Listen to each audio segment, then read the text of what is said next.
নমস্কাৰ বৰপেটাৰ কলগাছিয়া নৱজ্যোতি মহাবিদ্যালয়ৰ অধ্যক্ষ ডক্টৰ শাহজাহান আলী আহমেদক ডিঙিকাটি হত্যা কৰাৰ ভাবুকি প্ৰদান কৰিছে মহাবিদ্যালয়খনৰে ঠিকাভিত্তিক কাৰ্যালয়ৰ সহায়ক শেখ হাফিজুৰ ৰহমানে ডিঙিকাটি হত্যা কৰাৰ কথা সংবাদমেলৰ জৰিয়তে সদৰি কৰিছে অধ্যক্ষ ডক্টৰ শাহজাহান আলী আহমেদে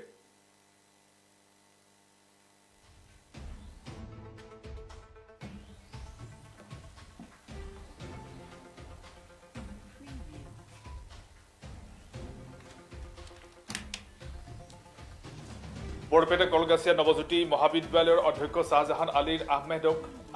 ডিঙিকাটি হত্যা কৰাৰ ভাবুকি প্ৰদান কৰিছে মহাবিদ্যালয়খনৰে ঠিকাভিত্তিক কাৰ্যালয়ৰ সহায়ক শেখ হাফিজুৰ ৰহমানে ডিঙিকাটি হত্যা কৰাৰ কথা সংবাদমেলৰ জৰিয়তে সদৰি কৰিছে অধ্যক্ষ শাহজাহান আলী আহমেদে ঘটনা অনুসৰি হাফিজুৰ ৰহমানৰ চাকৰি নিয়মীয়া কৰিব লাগে যদি অধ্যক্ষই নিয়মীয়াকৰণ নকৰে কাৰ্যালয়তে ডিঙিকাটি হত্যা কৰিম বুলি ভাবুকি প্ৰদান কৰে অধ্যক্ষগৰাকী অৱশেষত নিৰাপত্তাহীনতাত ভোগা অধ্যক্ষগৰাকীয়ে সংবাদমেল সম্বোধন কৰি এই কথা সদৰি কৰিলে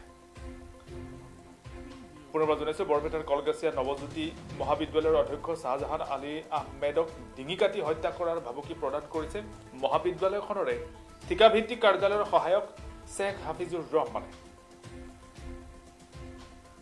হাফিজুৰ ৰহমানৰ চাকৰি নিয়মীয়া কৰিব লাগে যদি অধ্যক্ষই নিয়মীয়াকৰণ নকৰে কাৰ্যালয়তে ডিঙিকাটি হত্যা কৰিম বুলি ভাবুকি প্ৰদান কৰে অধ্যক্ষ শাহজাহান আলী অৱশেষত নিৰাপত্তাহীনতাত ভোগা অধ্যক্ষগৰাকীয়ে সংবাদমেল সম্বোধন কৰি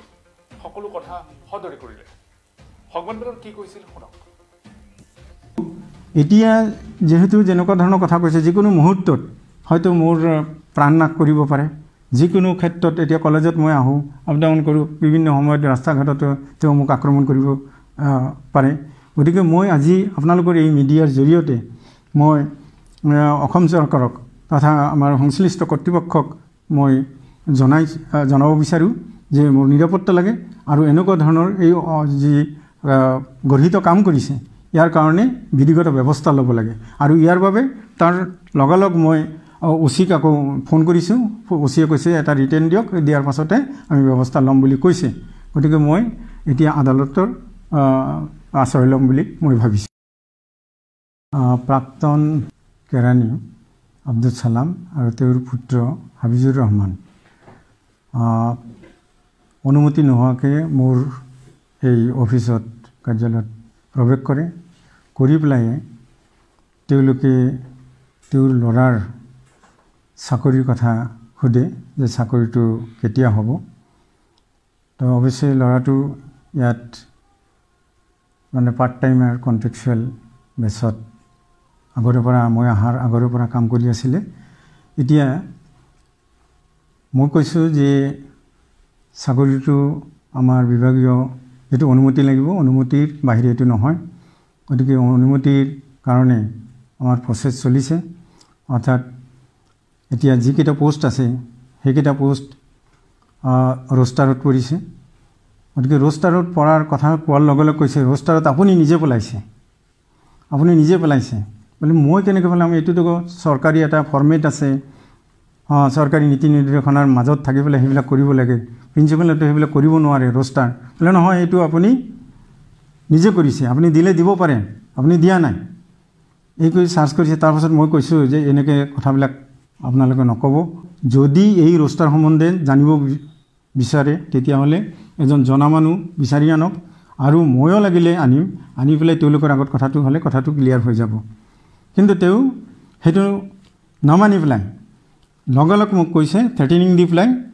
যে মোৰ যদি চাকৰি নহয় তেতিয়াহ'লে আপোনাৰ ডিঙিক মই কাটি লৈ যাম মই তেতিয়া কৈছোঁ তুমি কি কথা কোৱা এই কথাটো কেনেকৈ কোৱা তুমি মোৰ কোনো কিবা আছে নেকি যে মই নিজ ইচ্ছাকৃতভাৱে এইটো কৰা নাই বা কৰা নাই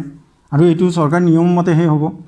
কিন্তু কৈছে নহয় আপুনি চাব আপোনাৰ কি হয় এনেকুৱা ধৰণৰ কৈছে তাৰপাছত তেওঁৰ দেউতাকক মই কৈছোঁ আপোনাৰ সন্মুখতে এনেকুৱা ধৰণৰ কথা আপোনাৰ ল'ৰাই ক'লে আপুনি একো নক'লে ল'ৰাটোৱে যেনেকৈ কৈছে আপুনিতো একো ক'ব লাগিছিলে তেওঁ কৈছে নহয় মোৰ ল'ৰা চাকৰি উপযুক্ত নহয় নেকি বুলি উপযুক্ত হ'লেই তেনেকৈ দিব নোৱাৰে নহয় চাকৰিটো দিবলৈ হ'লে নিয়ম নীতি আছে তাৰ ভিতৰত হ'ব তেওঁ এপ্লাই কৰিব লাগিব নিয়ম আছে নিয়ম নোহোৱাকৈ তেনেকৈ আগৰ দিনত সেই ডেফিচিট ছিষ্টেম নাই নহয় যে কমিটি বহি পেলাই চাকৰিটো দিব, সেইটো দিব নোৱাৰে। গতিকে মই তেতিয়া সেইটো কথা ক'লোঁ। কোৱাৰ পাছতে তেওঁ আকৌ মানে ক'লে আপুনি আপুনি চাই ল'ব মোক কি হয়, আপোনাৰ ডিঙি মই কাটি লৈ যাম, এনেকুৱা কথা কোৱাত তাৰপাছত মই থিয় হৈছোঁ। থিয় হৈ পেলাই তেওঁক কৈছোঁ তুমি ইমান হাওক, আৰু লগালগ মই বেলটো বজাই দিছোঁ, আৰু তেতিয়া আমাৰ 4th গ্ৰেডৰ মানুহবিলাক ইয়াত সোমাই আহিছে। তেতিয়া তেওঁলোকক কৈছে এনেকুৱা কথা কয়। তাৰপাছতে ইয়াতে অহাত তাৰপাছত তেওঁ থ্ৰেটেনিং দি তাৰপাছত লগালগ ওলাই গৈছে। তাৰ পাছতহে তাৰ দেউতাই ইয়াৰ পৰা ওলাই গৈছে। প্ৰাক্তন কেৰাণী আব্দুল ছালাম আৰু তেওঁ